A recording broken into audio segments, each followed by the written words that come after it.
হাঁসকে খাবার দিলেই মুরগিগুলো আয়া পড়বো, মানে মুরগিদের জন্য হাঁসগুলিরে ঠিক মতন খাবার দিতে পারি না, সবগুলা মুরগি এখানে আয়া পড়বো।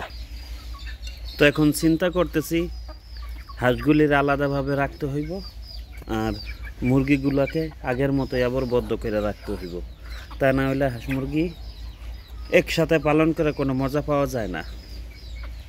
দেখেন হাঁস মুরগি একসাথে আইলে অবস্থা কেমন হয়।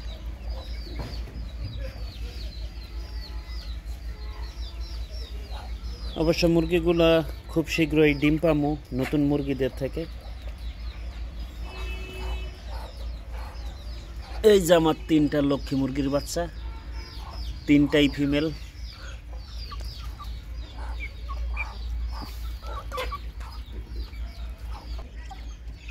এই দিকে হাঁসের বাচ্চাগুলিরে উঠায় রাখছি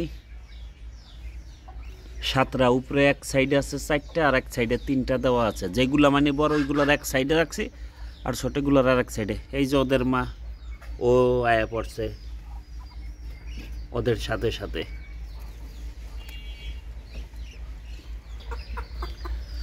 সবগুলো হাঁস মুরগি আল্লাহর রহমতে সুস্থ আছে, এই শীতেও যে ওরা সুস্থ আছে আলহামদুলিল্লাহ। প্রতিটা হাঁস মুরগি সুস্থ আছে, অ্যাক্টিভ আছে একদম।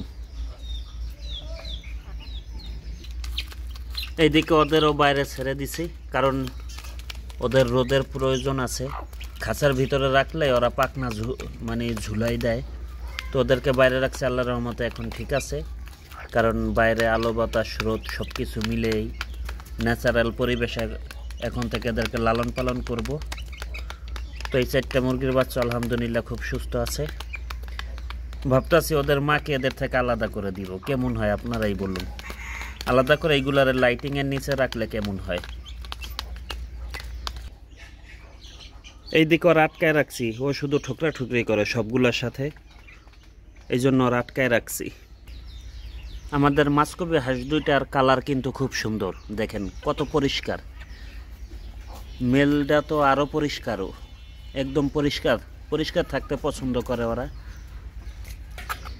তো সবগুলোরে সন্ধ্যার খাবার দিয়ে দিলাম।